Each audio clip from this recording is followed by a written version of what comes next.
മഴതോറും മുമ്പേ സീരിയലിലേക്ക് എല്ലാവർക്കും സ്വാഗതം. ഈ ചാനൽ ഇഷ്ടപ്പെട്ടാൽ ലൈക്ക് ചെയ്യുക, സബ്സ്ക്രൈബ് ചെയ്യുക. അങ്ങനെ ബാങ്കിലോട്ട് പോവാൻ വേണ്ടി ഇറങ്ങുന്നുണ്ട് വൈജയന്തി. ആ സമയത്ത് ഡൈനിങ് ടേബിളിൽ ഇരുന്ന് ചായ കുടിച്ചുകൊണ്ടിരിക്കുകയായിരുന്നു ബാലചന്ദ്രൻ. അങ്ങനെ പറയുകയാണ് വൈജയന്തി, ഞാൻ ഇന്ന് മുതൽ ബാങ്കിൽ പോയി തുടങ്ങുക, നീ എവിടെയാണെങ്കിലും പൊയ്ക്കോ, എന്റെ അടുത്ത് പറയേണ്ട കാര്യമില്ല എന്നൊക്കെ പറയുന്നുണ്ട്. ഇത് കേട്ടത് ഞെട്ടലോടെ പറയുന്നുണ്ട് വൈജയന്തി, പിന്നെ ഇതൊക്കെ ഞാൻ പോകുന്നത് ആരുടെ പറയണ്ടേ, ആരാ അറിയേണ്ടത് എന്നൊക്കെ ചോദിക്കുന്നുണ്ട്. ഞാൻ അങ്ങോട്ട് ഓരോ ചോദ്യം ചോദിക്കാൻ നിന്നാൽ പിന്നെ നീ എന്റെ മുമ്പിൽ പിടിച്ച് നിനക്ക് നിൽക്കാൻ പറ്റത്തില്ല വൈജയന്തി, അതുകൊണ്ട് എന്റെ അടുത്തൊന്നും മിണ്ടാതിരിക്കുന്നതാ നിനക്ക് നല്ലത് എന്നൊക്കെ പറയുന്നുണ്ട്. ഞാൻ ഇവിടെ വെറുതെ ഇരുന്നപ്പോ നീ എന്റെ അടുത്ത് വീണ്ടും വഴക്കിന് വരുന്നത്, എനിക്ക് നിന്റെ അടുത്ത് സംസാരിക്കാനേ താല്പര്യമില്ല എന്ന് ബാലചന്ദ്രൻ വൈജയന്തിയുടെ അടുത്ത് പറയുന്നുണ്ട്. ഇത് കേട്ടതും വൈജയന്തി കാല് തുള്ളിയതുപോലെ ചാടുന്നുണ്ട്. എനിക്കാണെങ്കിൽ പിന്നെ ഇവിടെ ആരെടുത്താ ഞാൻ ഈ കാര്യങ്ങളൊക്കെ പറയാൻ, ഞാൻ പറയുന്നത് കേൾക്ക് പോകാൻ തയ്യാറാവാത്ത നിങ്ങൾ ആരാ പിന്നെ ഈ വീട്ടിലെ എന്നൊക്കെ ചോദിക്കുന്നുണ്ട്. ഞാൻ ആരാന്ന് നിനക്കറിയല്ലോ, നിന്റെ ഭർത്താവ് ആയിരുന്നു, പക്ഷെ ഇപ്പോഴാണെങ്കിൽ ഒരു ചെറിയൊരു മാറ്റം, ഞാനത് അംഗീകരിക്കുന്നില്ല എന്നൊക്കെ പറയുന്നുണ്ട്. അതിന് കാരണമാണ് ഞാൻ ചോദിക്കുന്നത് എന്നൊക്കെ ചോദിക്കുന്നുണ്ട് വൈജയന്തി. അത് നിനക്കറിയില്ല വൈജയന്തി, അതിന് നീ കുറച്ചുകൂടെ വെയിറ്റ് ചെയ്യേണ്ടി വരും എന്നൊക്കെ പറയുന്നുണ്ട്. എന്നാലും ഞാൻ ചെറിയൊരു ക്ലൂ നിനക്ക് ഞാൻ കാണിച്ചു തരും എന്നൊക്കെ പറയുകയും ചെയ്യുന്നുണ്ട്. എനിക്ക് ഒന്നും ആരും കാണിച്ചു തരേണ്ട കാര്യമില്ല, പക്ഷേ എൻ്റെ അടുത്ത് നിങ്ങൾ ഇങ്ങനെ പെരുമാറേണ്ട കാര്യം ആ അലീന ഈ വീട്ടിൽ വന്നേ പിന്നെയാ എനിക്കത് മനസ്സിലാവുന്നുണ്ട്. അവളിവിടെ എന്ത് ചെയ്തിട്ടാ പോയത് എന്നൊക്കെ ചോദിക്കുന്നുണ്ട്. നീ രാവിലെ തന്നെ അവളെ വിളിക്കുകയൊന്നും വേണ്ട, ആ കുട്ടി എവിടെയായിരുന്നാലും നല്ല സന്തോഷത്തോടെ ജീവിക്കട്ടെ. നീ ആ കുട്ടിയെ വിളിച്ച് ഓരോന്ന് പറയുകയോ, അത് മാത്രമല്ല ആ വീട്ടിലെ കാര്യം നീ പറയേണ്ട ഒരു യോഗ്യത നിനക്കില്ല. ഇപ്പൊ അത്രയ്ക്ക് നല്ലൊരു വീട്ടിലാ ആ അലീന ഇരിക്കുന്നേ, അതും ഇവിടത്തെ പോലെ വേലക്കാരിയല്ല, അവിടുത്തെ രാജകുമാരി. അത് നീ കാണുമ്പോൾ ഞെട്ടാൻ പോകുന്നതേ ഉള്ളൂ. എനിക്ക് ഒരു ഞെട്ടലും ഇല്ല. ഇവിടത്തെ പോലെ, ഇവിടെ നിങ്ങളുള്ളത് പോലെ അവിടെ ആരെയും കാണും അവളെ സപ്പോർട്ട് ചെയ്യാൻ, അതുകൊണ്ട് തന്നെയാണ് നിങ്ങൾ ഇങ്ങനെയൊക്കെ പറയുന്നത് എന്നൊക്കെ പറയുന്നുണ്ട് വൈജയന്തി. എനിക്ക് സംസാരിക്കാൻ താല്പര്യമില്ല, എനിക്കൊരു സ്ഥലത്തേക്ക് പോകണം എന്നൊക്കെ പറഞ്ഞ് പെട്ടെന്ന് കാറെടുത്ത് പോകുന്നുണ്ട്. ആ സമയത്ത് കൃഷ്ണ എല്ലാം കേട്ടോണ്ടിരുന്ന് കൃഷ്ണ അച്ഛൻ്റെ അടുത്ത് വന്ന് ചോദിക്കുന്നുണ്ട്, അച്ഛാ ഓക്കെ അല്ലേ അച്ഛൻ? അപ്പോഴത്തേക്കും ചോദിക്കുന്നുണ്ട് ബാലചന്ദ്രൻ, മോക്ക് എന്താ തോന്നുന്നത്, ഞാൻ ഓക്കെ ആണെന്നാണോ? എന്തായാലും എനിക്കിവിടെ ഇപ്പോൾ നിന്നേ പറ്റുള്ളൂ പിടിച്ച്, അതുകൊണ്ട് ഞാൻ ഒന്നും മിണ്ടാത്തത്, ഞാൻ ഓക്കെയാ മോളെ എന്നൊക്കെ പറയുന്നുണ്ട്. ഇത് കേട്ടത് കൃഷ്ണ അമ്മയടുത്തൊന്ന് പറയുക, ദിവസവും എന്തെങ്കിലും പറഞ്ഞ് വഴക്കുണ്ടാക്കാത്ത ഒരു ദിവസവും ഇല്ല, അമ്മയ്ക്ക് ജോലിക്ക് പോകുന്നെങ്കിൽ പൊയ്ക്കൂടെ, പിന്നെ എന്തിനാ അച്ഛൻ്റെ അടുത്ത് പറയേണ്ട കാര്യം എന്നൊക്കെ ചോദിക്കുന്നുണ്ട്. പിന്നെ ഞാൻ അച്ഛൻ്റെ അടുത്തല്ലാതെ നിന്റെ അടുത്ത് പറയാൻ പറ്റുമോ എനിക്ക് എന്നൊക്കെ പറയുന്നുണ്ട്. എന്തായാലും ശരി തന്നെയാ, ഇതിനൊരു വ്യത്യാസം കണ്ടെത്തിയ കാര്യം ഞാൻ കണ്ടുപിടിച്ചിരിക്കും, അമ്മ കണ്ടുപിടിച്ചാൽ അമ്മ തന്നെ പാടുപെടാൻ പോകുന്നത് എന്നൊക്കെ പറയുന്നുണ്ട്. ഞാൻ പറഞ്ഞിട്ടുണ്ട് നിന്റെ അടുത്ത് എൻ്റെ അടുത്ത് തർക്കുത്തരം പറയരുതെന്ന്, പക്ഷേ ഇനി എൻ്റെ അടുത്ത് പറഞ്ഞാൽ ഇനി ഇന്നലെ ബബിതയ്ക്ക് കിട്ടിയത് ഓർമ്മയുണ്ടല്ലോ, അതുപോലെ നിനക്കിനി കിട്ടാൻ പോണേ എൻ്റെ കയ്യിൽ നിന്ന് എന്നൊക്കെ പറയുന്നുണ്ട്. അമ്മ ന്യായമായിട്ട് ഒരു കാര്യം പറഞ്ഞാൽ ഞങ്ങൾ കേൾക്കാൻ തയ്യാറാ, പക്ഷെ അനാവശ്യ കാര്യങ്ങൾ ഈ വീട്ടിൽ മിണ്ടരുത്. ഇന്നലെ കൂടെ പറഞ്ഞതല്ലേ അച്ഛൻ അലീന ചേച്ചിയുടെ കാര്യം ഈ വീട്ടിൽ മിണ്ടരുതെന്ന്, പിന്നെ വീണ്ടും വീണ്ടും എന്തിനാ വഴക്കുണ്ടാക്കുന്നത്? നമ്മൾ ആരും മാത്രം പറഞ്ഞാൽ പോരെ ഈ വീട്ടില്, അവള് വന്നേ പിന്നെ ഈ വീട്ടിൽ മാറ്റം, അതുകൊണ്ടാണ് ഞാൻ അവളെ തന്നെ പറയുന്നേ എന്നൊക്കെ വൈജയന്തി പറഞ്ഞിട്ട് പോകുന്നുണ്ട്. അങ്ങനെ ആ സമയത്ത് വീണ്ടും സ്റ്റാൻലി ജോസഫ് ഭയങ്കര സങ്കടത്തോടെ ഇരിക്കുന്നുണ്ട്.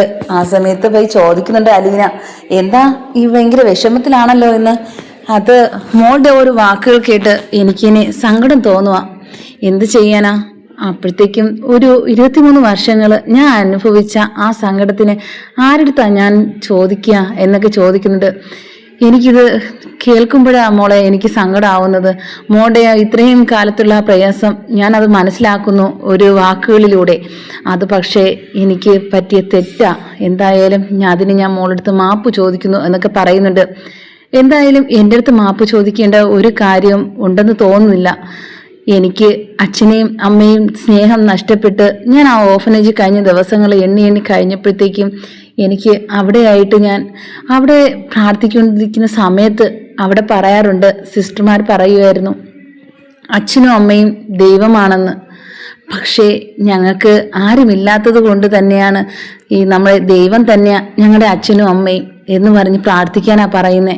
അതുകൊണ്ട് ഞങ്ങൾക്ക് എല്ലാം ആ സമയത്തും എനിക്ക് സ്നേഹങ്ങൾ വാരിക്കോരി ഞങ്ങൾ ദൈവം തന്ന എന്നെ ഇത്രയും നാളിവിടെ വഴി നടത്തിയത് എന്നൊക്കെ പറയുന്നുണ്ട്.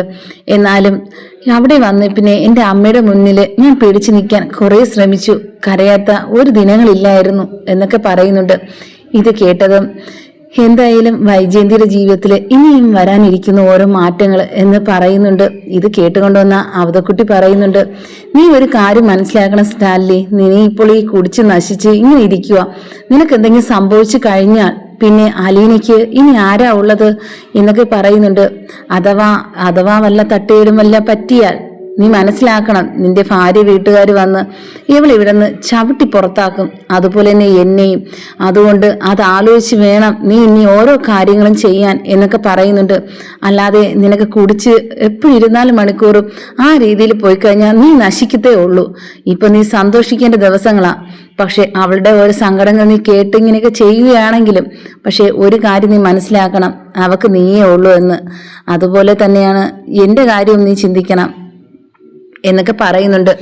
ഇത് കേട്ട ഉടനെ പറയുക, ആ സമയത്ത് പറയുന്നുണ്ട് സ്റ്റാൻലി ജോസഫ് അവതക്കുട്ടിയുടെ അടുത്ത്, അപ്പച്ചൻ കാരണോ എനിക്ക് ഈ ഗതി ഇപ്പോൾ ഇവിടെ ഉണ്ടാവാൻ കാരണമായത് എന്നൊക്കെ പറയുന്നുണ്ട്. അന്ന് ആ സമയത്ത് ഞാൻ നല്ലതുപോലെ പറഞ്ഞതില്ലേ, എനിക്ക് ആ കല്യാണത്തിനോട് താല്പര്യം, എനിക്ക് വൈജയന്തി ഇഷ്ടമാണെന്ന്. പക്ഷേ കുടുംബത്തിന്റെ പശ്ചാത്തലവും എന്നെ കൊണ്ട് നിങ്ങൾ അത് ചെയ്യിപ്പിച്ചില്ല. അത് ഭയങ്കര ഒരു അഭിമാനിയായിരുന്നില്ലേ നിങ്ങൾ? അത് മാത്രമല്ല എൻ്റെ കാര്യം എന്തെങ്കിലും കേൾക്കാൻ തയ്യാറായിട്ടുണ്ടായിരുന്നോ? ഇന്നായപ്പോഴത്തേക്കും എന്നെ ഉപദേശിക്കാൻ തിരിച്ചു വന്നിരിക്കുന്നുണ്ട് എന്നൊക്കെ പറയുന്നുണ്ട്. എന്നായാലും ഇനി കഴിഞ്ഞതിനെ കുറിച്ച് പറയണ്ട, എനിക്കും അത് ആലോചിക്കാൻ താല്പര്യമില്ലാത്ത കാര്യമാണ്. എന്തായാലും എൻ്റെ ചിന്നമ്മ വന്ന് നിൽക്കുന്നത് പോലുള്ള ആ ഒരു തോന്നല് ഇന്ന് എനിക്ക് ഉള്ളത് ഈ മോൾ ഇവിടെ വന്നേ പിന്നെയാ. അതുകൊണ്ട് ഞാൻ പറയുന്നേ, ഇനി വരാനിരിക്കുന്നതിനെ കുറിച്ച് മാത്രം നീ ചിന്തിച്ചാൽ മതി. നിന്റെ ജീവിതം അതുപോലെ തന്നെ അലീനയുടെയും എന്നൊക്കെ വീണ്ടും ഓർപ്പിക്കുന്നുണ്ട്. എന്നാലും കഴിഞ്ഞ ഓർമ്മകളിലൂടെ ഞാൻ ഇപ്പോൾ കടന്നു പോകുന്നേ. പണ്ട് ആ ഡൽഹിയിൽ വെച്ചുണ്ടായിരുന്ന ആ സംഭവങ്ങളും അതുമാത്രമല്ല നമ്മളെ ആ വിദ്യാഭ്യാസ സമയവും പിന്നെ ഒരുമിച്ചുണ്ടായിരുന്ന നിമിഷങ്ങളും അതൊക്കെ എൻ്റെ ഓർമ്മയിൽ ഇന്ന് നിൽക്കുന്നുണ്ട്. അതിന് ഒരു ഉത്തരമാ ഇന്ന് എൻ്റെ മുന്നിൽ നിൽക്കുന്ന ഈ അലീന. അതുകൊണ്ട് തന്നെയാണ് ഇത്രയും കാലം എൻ്റെ കയ്യിൽ നിന്നും നഷ്ടപ്പെട്ടു പോയ ഒരു സ്വത്തെന്ന നിലയിൽ എനിക്ക് തിരിച്ചു കിട്ടിയിരിക്കുന്നത്. പക്ഷേ അത് ഒരു വേദനയിലൂടെ മാത്രമാണെന്ന് മാത്രമേ എന്നൊക്കെ പറയുന്നുണ്ട്. ഇത് കേട്ടതും അവതക്കുട്ടി പറയുക, അതിന് കുഴപ്പമൊന്നുമില്ല, ഇനി നീ മാറിയാ മതി, ഇനിയല്ലേ നീ ജീവിക്കാൻ പോകുന്നത് നിന്റെ മോക്ക് വേണ്ടി എന്നൊക്കെ പറയുന്നുണ്ട്. ഇത് കേട്ടതും അത് ശരിയാ, എന്തായാലും അവൾ വല്ലതും കഴിച്ചായിരുന്നോ എന്നൊക്കെ അന്വേഷിക്കുന്നുണ്ട് അവതക്കുട്ടിയുടെ അടുത്ത്. അത് കഴിച്ചായിരുന്നു, ഞങ്ങൾ ഒരുമിച്ചിരുന്ന കഴിച്ച്, നിന്നെ അന്വേഷിച്ചു. അപ്പോൾ ഞാൻ പറഞ്ഞു അവന് സമയമൊക്കെ ഉണ്ട്, അവൻ വരും കഴിക്കാൻ എന്നൊക്കെ പറഞ്ഞു. നീ ഇവിടെ ഇങ്ങനെ ഇരിക്കാതെ വല്ല ഭക്ഷണമൊക്കെ കഴിക്ക്, എന്നിട്ട് അവളുടെ അടുത്ത് 2-3 സംസാരിക്ക്, അപ്പോഴത്തേക്ക് നിന്റെ ആ ഒരു വിഷമങ്ങളൊക്കെ പകുതി മാറും എന്നൊക്കെ പറയുന്നുണ്ട്. ഇല്ല, ഞാൻ അവളുടെ അടുത്ത് സംസാരിച്ചാൽ എനിക്ക് വിഷമം ഇത്തിരി കൂടെയുള്ളൂന്നാ എനിക്ക് തോന്നുന്നത്. ഓരോ വാക്കുകൾ എന്നെ വേദനിപ്പിക്കുന്നുണ്ട് അപ്പച്ച എന്നൊക്കെ സ്റ്റാൻലി ജോസഫ് പറയുന്നുണ്ട് അവതക്കുട്ടിയുടെ അടുത്ത്. അങ്ങനെ പുറത്ത് നിൽക്കുകയായിരുന്ന അലീനയുടെ അടുത്ത് അവതക്കുട്ടി അടുത്തേക്ക് പോയിന്ന് സംസാരിക്കുന്നുണ്ട്. മോൾ എന്താ ആലോചിച്ചുകൊണ്ട് നിൽക്കുന്നേ? ഇല്ല, ഞാൻ കഴിഞ്ഞ ദിവസങ്ങളും അതുപോലെ തന്നെ എനിക്ക് കഴിഞ്ഞു പോയ കാലത്തെക്കുറിച്ച് ചിന്തിപ്പിക്കുമ്പോഴൊക്കെ എനിക്ക് ഭയങ്കര സങ്കടം ഉണ്ടാവുന്നേ. അത് മാത്രമല്ല, ഇവിടെയാണെങ്കിൽ എനിക്കൊരു പുതു ജീവിതം എന്ന് തന്നെ പറയാൻ പറ്റുള്ളൂ. അവിടെ ഞാൻ കഴിഞ്ഞ ഒരു സാഹചര്യം ഒരു നരക തുല്യമായിരുന്നു. പക്ഷേ അത് ഞാൻ ആസ്വദിച്ചു. ഏത് കാര്യത്തിലും തരണം ചെയ്ത് ഞാൻ ഇതുവരെ എത്തിയെങ്കിലും എനിക്കിന്നെല്ലാം ഉണ്ട്. പക്ഷേ എനിക്കൊരു സമ്പന്നതയിലൊന്നും ഞാൻ വിശ്വസിക്കുന്നില്ല. എനിക്ക് സ്നേഹം കിട്ടിയില്ല, അത് മാത്രമേ എനിക്ക് പറയാൻ പറ്റുള്ളൂ. മോൾ നീ സ്നേഹിക്കാൻ ഞങ്ങൾ എല്ലാവരും ഇല്ലേ? പിന്നെ എന്തിനാ?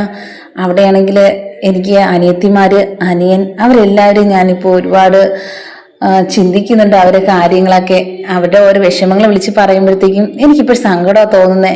ഇപ്പോൾ എൻ്റെ പേരും പറഞ്ഞ് അവിടെ വഴക്ക് നടക്കുമെന്ന് എൻ്റെ അടുത്ത് ബബിത ഫോൺ വിളിച്ചിട്ട് പറഞ്ഞായിരുന്നു.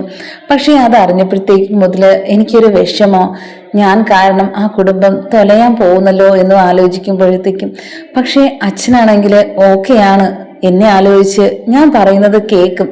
പക്ഷെ അമ്മയാണെങ്കിൽ അങ്ങനെയല്ല. ഞാനെന്ന സത്യം അറിയാത്തത് കൊണ്ട് മാത്രമാ ഇതെല്ലാം ആ വീട്ടിൽ നടക്കുന്നേ. പക്ഷെ അറിഞ്ഞു കഴിഞ്ഞാൽ എല്ലാം ചന്ന ഭിന്നമായി പോവും, അതെനിക്ക് ഉറപ്പാ. അതുകൊണ്ട് മാത്രമാ ഞാൻ വരാൻ സമയത്ത് പോലും അമ്മേൻ്റെ അടുത്ത് ഈ കാര്യം പറയാത്തത് എന്നൊക്കെ പറയുന്നുണ്ട്. ആ സമയത്ത് പറയുന്നുണ്ട് അവതക്കുട്ടി, പണ്ടേ അവളൊരു വാശിക്കാരിയായിരുന്നു. എനിക്ക് അതറിയാം, അവൾക്ക് എന്നെ അറിയാം. പക്ഷേ ആ വൈജയന്തിയെ പണ്ടത്തെ ഒരു ഇത് ഇന്ന് കാണുമെന്ന് അറിയില്ല എന്ന് ഞാൻ ചിന്തിക്കുന്നുണ്ട്. ഇല്ല, പണ്ട് എങ്ങനെയായിരുന്നോ അതേ വാശിയാ ഇന്നും ഉള്ളത്. എന്തായാലും അതിന് ഒരു മാറ്റവും ഇല്ല. ആ വാശി കൊണ്ട് ആ വീട്ടിൽ നിന്ന് ഇറങ്ങാൻ പറയുകയും ഞാൻ ഇന്ന് ഇവിടെ വരാനും കാരണമായത്. അതൊരു നല്ല നിമിത്തമായല്ലോ എന്നൊക്കെ പറയുന്നുണ്ട് അവതക്കുട്ടി. അങ്ങനെ ഈ സംസാരിച്ചുകൊണ്ടിരുന്ന സമയത്ത് സ്റ്റാൻലി ജോസഫിന്റെ വീട്ടിലെ ജോലിക്കാര് വന്ന് പരസ്പരം പറയുന്നുണ്ട്, എന്തായാലും ഇവക്കെന്തോ മന്ത്രപ്പൊടി ഉണ്ടെന്നാ തോന്നുന്നേ, അല്ലാതെ ഈ കിളവനെ എങ്ങനെ കയ്യിലെടുത്തതാ എന്നൊക്കെ ചോദിക്കുന്നുണ്ട്. ഇതൊക്കെ നീ മര്യാദക്കിരിക്കെ, അങ്ങനെയൊന്നുമില്ല. ഇത് കൊച്ചുമോളെന്ന് പറഞ്ഞില്ലേ സ്നേഹം കാണിക്കുന്നേ, അങ്ങനെയൊന്നുമല്ല. നീ വന്നപ്പം കണ്ടില്ലായിരുന്നോ? വന്നവ ഉടനെ ഇവളെ ചവിട്ടി പുറത്താക്കാൻ വന്ന ആളാ. പക്ഷെ ഇന്ന് കണ്ടില്ലേ തോളിൽ കൈ ഊട്ടുതാ നടക്കുന്നേ. ഇപ്പൊ എന്താ സ്നേഹം? ഇപ്പൊ നമ്മളെ പുറത്ത് ആക്കാൻ വേണ്ടി നോക്കുന്ന ആ കിളവൻ എന്നൊക്കെ പറയുന്നുണ്ട്. അത് ശരി തന്നെയാ പറയുന്നേ. ഇനിയിപ്പം എന്ത് ചെയ്യാൻ പറ്റും? ഇനി ആരടുത്തും ഒന്നും പറയാൻ പറ്റാത്ത ഒരു അവസ്ഥയിലോട്ട് ഇപ്പൊ എത്തിക്കഴിഞ്ഞിരിക്കുന്നു. ഇനി ഇവിടത്തെ ഒരു കള്ളത്തിനോ നടക്കില്ല. അല്ലെങ്കിൽ 10 കാശുണ്ടാക്കായിരുന്നു ഇവിടെ നിന്ന്. പക്ഷെ ഇനി അത് നടക്കില്ലെന്നാ എനിക്ക് തോന്നുന്നേ എന്നൊക്കെ പരസ്പരം പറയുന്നുണ്ട്. അങ്ങനെ ഇവർ സംസാരിച്ചുകൊണ്ടിരിക്കുന്ന കണ്ടിട്ട് അവതക്കുട്ടി ചോദിക്കുക, എന്താ നോക്കുന്നേ? ഇനി ഞങ്ങൾ രണ്ടുപേരെ നിങ്ങൾക്ക് ഇവിടെ നിന്ന് പുറത്താക്കണോ? അതിന് വല്ല കമ്മിറ്റിയാണോ കൂടുന്നത് എന്നൊക്കെ ചോദിക്കുന്നുണ്ട്. അയ്യോ, ഞങ്ങൾക്ക് അങ്ങനെ ഒരു ഉദ്ദേശവും ഇല്ല എന്നൊക്കെ പറയുന്നുണ്ട്. എങ്കിൽ നിങ്ങൾ അവരവരുടെ ജോലി നോക്ക്, അല്ലാതെ ഇവിടെ ഞങ്ങൾ സംസാരിക്കുന്നത് നോക്കിക്കൊണ്ട് നിൽക്കാതെ എന്നൊക്കെ പറയുന്നുണ്ട്. പെട്ടെന്ന് തന്നെ എല്ലാവരും പോകുന്നുണ്ട്. ആ സമയത്ത് നോക്കിക്കൊണ്ട് നിൽക്കുമായിരുന്നു സംസാരിക്കുന്നതൊക്കെ സ്റ്റാൻലി ജോസഫ്. എന്നിട്ട് ചോദിക്കുന്നുണ്ട് അലീന്റെ അടുത്ത്, മോക്ക് ഞാൻ പറഞ്ഞ കാര്യങ്ങളൊക്കെ മനസ്സിലായെന്ന് ഞാൻ വിശ്വസിക്കുന്നു. ഇനി ഈ വീട്ടിലെ എല്ലാ കാര്യങ്ങളും എല്ലാം നോക്കേണ്ടത് മോളാ. അത് എന്തായിരുന്നാലും ഞാൻ ആ ഒരു സ്വാതന്ത്ര്യം ഞാൻ തന്നിട്ടുണ്ട് എന്നൊക്കെ പറയുന്നുണ്ട്. അങ്ങനെ തന്നിട്ടുണ്ടെങ്കിലും ഞാൻ ഓരോന്ന് പറയുമ്പോഴത്തേക്കും പിന്നെ എന്തിനാ എൻ്റെ അടുത്ത് ഓരോ രീതിയിൽ മാറ്റി മാറ്റി പറയുന്നേ? അതെനിക്ക് മനസ്സിലാവുന്നില്ല. അത് കേണലിന്റെ സ്വഭാവം എടുക്കുകയാണോ എന്നൊക്കെ ചോദിക്കുന്നുണ്ട്. അതൊക്കെ മോളുടെ തോന്നല. എനിക്ക് വിഷയം വന്ന ഞാൻ ഇങ്ങനെയാ, അത് അപ്പച്ചനറിയാം എന്ന് സ്റ്റാൻലി ജോസഫ് അലീന്റെ അടുത്ത് പറയുന്നുണ്ട്. അങ്ങനെ വൈജയന്തി തിരിച്ചെത്തിയ സമയത്ത് അവിടെ നിൽപ്പുണ്ടായിരുന്ന ബാലചന്ദ്രന്റെ അടുത്ത് ചോദിക്കുക, എന്താ ഇന്ന് പോയിട്ട് നേരത്തെ വന്നോ? ഞാൻ ഇവിടുന്ന് ഇറങ്ങാൻ നേരമാകുമ്പോ ഓടിപ്പോയതാണല്ലോ. ഞാൻ പോയി കഴിഞ്ഞപ്പം ഉടനെ വീട്ടിലെത്തിയായിരുന്നോ എന്നൊക്കെ ചോദിക്കുന്നുണ്ട്. ഞാൻ പറഞ്ഞിട്ടുണ്ട് എന്റെ കാര്യം നീ അന്വേഷിക്കല്ലെന്ന്. ഞാൻ എവിടെ പോയിരുന്നാലും നിനക്കെന്താ? നീ അത് അന്വേഷിക്കണ്ട, നീ നിന്റെ കാര്യം നോക്ക് എന്നൊക്കെ പറയുന്നുണ്ട്. അങ്ങനെ എന്തിനാ അന്വേഷിക്കാതിരിക്കണം? ഒരു വീട്ടിൽ താമസിക്കുമ്പോൾ എവിടെ പോയെന്നൊക്കെ പറയേണ്ടത് നമ്മുടെ ചുമതലയാ. അത് ഞാൻ പറഞ്ഞാലും നിങ്ങൾക്കൂടെ പറയാം എന്നൊക്കെ പറയുന്നുണ്ട്. അത് എനിക്ക് പറയാൻ താല്പര്യം ഇല്ല നിന്റെ അടുത്ത്. പിന്നെ ഇനി ഞാൻ ചോദിക്കുന്നതിന് ഒരു ഉത്തരം ഞാൻ നിനക്ക് തരാം. കണ്ടോ ഈ ഫോട്ടോ ഇതാരെന്ന് നിനക്ക് മനസ്സിലായോ എന്നൊക്കെ ചോദിക്കുന്നുണ്ട്. ഇല്ല, എനിക്ക് മനസ്സിലായില്ല, ഞാൻ നേരെ കണ്ടില്ല, കാണിക്കുന്നത് ചോദിക്കുന്നുണ്ട്. അങ്ങനെ ആ സമയത്ത് കൃഷ്ണ അടുത്ത് നിൽപ്പുണ്ടായിരുന്നു. അങ്ങനെ വൈജയന്തിക്ക് ബാലചന്ദ്രൻ ആ ഫോട്ടോ കാണിച്ചു കൊടുക്കുകയായിരുന്നു. ആ കൊടുത്ത ഫോട്ടോ സ്റ്റാലിനിയുടെ അമ്മയായ ചിന്നമ്മയുടെ ഫോട്ടോയാ. ആ ചിന്നമ്മയുടെ ഫോട്ടോ കണ്ട ഉടനെ ഞെട്ടുന്നത് കണ്ടു ബാലചന്ദ്രൻ. ആ സമയത്ത് ബാലചന്ദ്രൻ ചോദിക്കുക, നീ എന്തിനാ ഞെട്ടുന്നേ? എനിക്ക് ഈ ഫോട്ടോ ഒരിടത്തുനിന്ന് കിട്ടി. ആ സമയത്ത് ചോദിക്കുക, നിങ്ങൾക്ക് എവിടെ നിന്ന് കിട്ടി? ഇതാരാ? എനിക്കറിയില്ലല്ലോ എന്നൊക്കെ പറഞ്ഞിട്ട് പെട്ടെന്ന് അകത്തേക്ക് പോകുന്നുണ്ട്. ആ സമയത്ത് ഒന്നും സംസാരിക്കാൻ പോലും നിന്നില്ല വൈജയന്തി. ആ ഒരു ഞെട്ടിത്തെറിക്കല്ലേ കൃഷ്ണ പറയുന്നുണ്ട്. അമ്മ ശരിക്കും ഞെട്ടിപ്പോയി അച്ഛാ, അതുകൊണ്ടാ അമ്മ പെട്ടെന്ന് പോയത്, ഒന്നും സംസാരിക്കാതെ. ആ സമയത്ത് ബാലചന്ദ്രൻ പറയുന്നുണ്ട്, അവളെ വാ അടപ്പിക്കാൻ എനിക്കിത് ഈ ഫോട്ടോ കൊണ്ട് പറ്റി. അപ്പോഴത്തേക്ക് ഇനി എന്തെല്ലാം കാര്യങ്ങളുണ്ട്, ഒന്ന് ആലോചിച്ച് നോക്കിയേ എന്നൊക്കെ കൃഷ്ണയുടെ അടുത്ത് പറയുന്നുണ്ട്. ഒരു തെറ്റും ചെയ്യാത്തവരും അതുപോലെ തന്നെ ഒന്നും അറിഞ്ഞൂടാത്തവരും ഈ ഫോട്ടോ കൊണ്ട് ഞെട്ടേണ്ട കാര്യം എന്താ? ഈ ഫോട്ടോയിൽ വരെ രഹസ്യങ്ങളുണ്ട്, അതുകൊണ്ട് മാത്രമാ. അതൊക്കെ മനസ്സിലാക്കാൻ വേണ്ടി അവൾ ഇനി പോയിരുന്ന് ആലോചിക്കും. അല്ലാതെ എൻ്റെ അടുത്ത് ഇനി ഗുസ്തി വിടാൻ അധികം വരില്ല. അതിനുവേണ്ടി മാത്രമാ ഞാൻ ഈ ഫോട്ടോ കാണിച്ചു കൊടുത്തത് എന്നൊക്കെ ബാലചന്ദ്രൻ കൃഷ്ണയുടെ അടുത്ത് പറയുന്നുണ്ട്. വൈജയന്തി ആ ഞെട്ടലോടെ റൂമിൽ പോയിട്ട് ആലോചിക്കുന്നുണ്ട്. ഇത് എന്തിനാ ബാലചന്ദ്രൻ ഇപ്പോൾ എന്നെ കാണിച്ചത്? എന്തായിരിക്കും കാരണം? എന്തെങ്കിലും അറിഞ്ഞായിരുന്നോ എന്നൊക്കെ പറഞ്ഞ് പഴയ കാര്യത്തിലോട്ട് വൈജയന്തി പോകുന്നുണ്ട്. ആ സമയത്ത് ഉടനെ തന്നെ ഗംഗാധരനെ ഫോൺ ചെയ്യുന്നുണ്ട്. എന്നെ ഇന്ന് ഞാൻ ബാങ്കിൽ പോകാൻ ഇറങ്ങിയ സമയത്ത് എൻ്റെ അടുത്ത് ഞാൻ വഴക്കായിരുന്നു. അതിനുശേഷം ഞാൻ തിരിച്ചു വന്നപ്പോഴത്തേക്കും എന്നെ ഒരു കാര്യം കാണിച്ച് ഞെട്ടിപ്പിച്ച് കളഞ്ഞു എന്നൊക്കെ പറയുന്നുണ്ട്. എന്താ എന്താ പറഞ്ഞു അവൻ? ആ സമയത്ത് ആലോചിക്കുന്നുണ്ട് ഗംഗാധരൻ. ഇനി എന്നെങ്ങാനും ബാലചന്ദ്രൻ അവളുടെ അടുത്ത് എല്ലാ സത്യങ്ങളും പറഞ്ഞു കാണുമോ? ഉടനെ തന്നെ ആ ഒരു ഞെട്ടലോടെ തിരിച്ചു ചോദിക്കുന്നുണ്ട്. എന്താ പറഞ്ഞേ? അത് എന്നെ പണ്ടത്തെ ആ സ്റ്റാൻലിയുടെ അമ്മയുടെ ഫോട്ടോ എന്നെ കാണിച്ചു എന്നിട്ട് എന്നോട് ചോദിക്കുക അതാരാന്ന്. അത് കണ്ടതും ഞാൻ ആകെ തകർന്നു പോയി എന്നൊക്കെ പറയുന്നുണ്ട്. ഞാനത് പ്രതീക്ഷിക്കാത്ത ഒരു സംഭവമായിപ്പോയി എന്നൊക്കെ പറയുന്നുണ്ട്. ഇത് കേട്ടതും ഗംഗാധരൻ പറയുക, അതിന് അവനറിയില്ലല്ലോ ഇതാരാണെന്ന് ബാലചന്ദ്രന്, അതുകൊണ്ട് നീ പേടിക്കണ എന്തിനാന്നൊക്കെ ചോദിക്കുന്നുണ്ട്. ഒന്നുമില്ലാതെ ഒരാളുടെ ഫോട്ടോ എന്നെ കാണിക്കുവോ എന്നൊക്കെ ചോദിക്കുന്നുണ്ട് വൈജയന്തി. ഇത് കേട്ടതും എല്ലാത്തിനും കാരണമായത് കാര്യങ്ങളൊക്കെ അറിയാലോ, ആ തെറ്റൊക്കെ മനസ്സിലാക്കിയിട്ട് വേണം നീ അവിടെ പിടിച്ചു നിൽക്കാനും. അതൊക്കെ മനസ്സിലൊതുക്കിയിട്ട് ഓരോ രീതിയിൽ നീ പ്രവൃത്തിയാ നീ ഇല്ലാതാക്കുന്നത് എന്നൊക്കെ പറയുന്നുണ്ട്. എന്തായാലും ഇനിയെങ്കിലും അവൻ്റെ അടുത്ത് അധികം സംസാരിക്കാൻ പോവരുത്. ചുമ്മാ ഓരോ പ്രശ്നങ്ങൾ ഉണ്ടാക്കി ഇനി തൊലയാതിരുന്നാ മതി കുടുംബം എന്നൊക്കെ പറയുന്നുണ്ട്. എന്തായാലും ഇതിനെ പറയുന്ന എന്ത് തൊലയാനാ? എല്ലാം സംഭവിച്ചു കഴിഞ്ഞിരിക്കുന്നു. ബാലചന്ദ്രൻ എന്തോ മനസ്സിലായിട്ടുണ്ടെന്നാ എന്റെ സംശയം. അതുകൊണ്ടാ എന്റെ അടുത്ത് ഈ ഒരു പെരുമാറ്റമൊക്കെ എന്നൊക്കെ പറയുന്നുണ്ട്. അതൊക്കെ നിന്റെ തോന്നലാ. അവനെ ഏതെങ്കിലും ഒരു ഫോട്ടോ കിട്ടി ചോദിച്ചതായിരിക്കും. അതിപ്പോഴത്തേക്കും അവനറിയാവോ ഈ ചരിത്രങ്ങളൊക്കെ? അതൊക്കെ അന്വേഷിച്ച് എങ്ങനെ അറിയാനാ ബാലചന്ദ്രൻ എന്നൊക്കെ പറയുന്നുണ്ട്. ഇല്ല, എനിക്ക് ഉറപ്പാ. എന്തായാലും ഇങ്ങേട്ടൻ പറയും പോലെയല്ല, എന്തോ കാര്യം അറിഞ്ഞിട്ടുണ്ട്. അതുകൊണ്ട് തന്നെയാ എൻ്റെ അടുത്ത് ബാലചന്ദ്രൻ ഈ ഒരു പെരുമാറ്റം എന്നൊക്കെ പറഞ്ഞിട്ട് ഉടനെ ഫോൺ വയ്ക്കുന്നുണ്ട്. ആ സമയത്ത് ഉടനെ തന്നെ ഗംഗാധരൻ ഫോൺ വിളിച്ച് രാജീവിന്റെ അടുത്തും ശിവന്റെ അടുത്തും കാര്യങ്ങളെല്ലാം പറയുന്നുണ്ട്. വൈജയന്തി എന്നെ ഇപ്പോൾ വിളിച്ചിട്ട് ബാലചന്ദ്രൻ ആ ചിന്നമ്മയുടെ ഫോട്ടോ, അറിയാലോ ആരാന്ന്, സ്റ്റാൻലിയുടെ അമ്മ, ഫോട്ടോ കാണിച്ചു. പക്ഷെ അത് ഇരിക്കുന്നത് മൊത്തം ആരെ പോലെയാ? നമ്മളെ അലീനയെ പോലെയെന്നാ പറയുന്നേ എന്ന് പറഞ്ഞു കേട്ടിട്ടുണ്ടായിരുന്നു അന്ന് ബാലചന്ദ്രൻ. പക്ഷേ ആ ഫോട്ടോ കണ്ടത് ഞെട്ടിപ്പോയെന്നാ പറയുന്നേ. അതിൽ എന്തോ സംശയങ്ങള് തോന്നുന്നും പറഞ്ഞു. നമുക്കിനി എന്ത് ചെയ്യാൻ പറ്റും എന്നൊക്കെ ചോദിക്കുന്നുണ്ട്. ഇനി നമുക്ക് എന്താ, നമ്മളെ കയ്യിൽ നിന്നെല്ലാം പോയി, ഇനി നമുക്ക് ഒന്നും ചെയ്യാനില്ല, ഇനി വരുന്നിടത്ത് വെച്ച് കാണാം, അത്ര തന്നെയാ എന്നൊക്കെ ശിവൻ പറയുന്നുണ്ട്. അതും ശരി തന്നെയാ. പക്ഷെ ഇനി ഓരോ നീക്കങ്ങള് നമ്മൾ ശ്രദ്ധിച്ചിരിക്കണം. വൈജിയുടെ ജീവിതമാ. അത് മാത്രമല്ല, എങ്ങനെ അവൾ ഇതൊക്കെ തരണം ചെയ്യുമെന്ന് എനിക്ക് പറയാൻ പറ്റുന്നില്ല. ഒരു വീഴ്ചയിലെന്ന് ഇപ്പൊ ഒന്ന് വരണതേ ഉള്ളൂ. ബാങ്കിൽ പോയി തുടങ്ങി ഇന്ന് മുതല്. പക്ഷെ എന്ത് ചെയ്യാനാ? ആ ഒരു സമയത്ത് ഇതൊക്കെ കേട്ടപ്പോഴത്തേക്കും അവൾ ആകെ വിഷമത്തിലാ വിളിച്ചത്. അവക്ക് നമ്മളല്ലേ ഉള്ളൂ പറയാനും കേൾക്കാനും എല്ലാം. അതുകൊണ്ട് അവളെ കാണാനൊന്ന് പോണം എന്ന് എനിക്ക് തോന്നുന്നുണ്ട്. നിങ്ങൾ കൂടെ എൻ്റെ അടുത്ത് വരണം എന്നൊക്കെ ശിവന്റെ അടുത്ത് പറയുന്നുണ്ട് ഗംഗാധരൻ. അതിനെന്താ, വിളിച്ചാ മതി, ഞങ്ങൾ വരാം എന്നൊക്കെ പറഞ്ഞിട്ട് ശിവൻ ഫോൺ കട്ടാക്കുകയും ചെയ്യുന്നുണ്ട്. ആ സമയത്ത് ഗംഗാധരൻ തിരിച്ച് വൈജയന്തി വിളിക്കുന്നുണ്ട്. എന്തായാലും വന്നിട്ട് സംസാരിക്കാം, നീ വിഷമിക്കണ്ട, കാര്യങ്ങളൊക്കെ നല്ല രീതിയിൽ തന്നെ നടക്കും.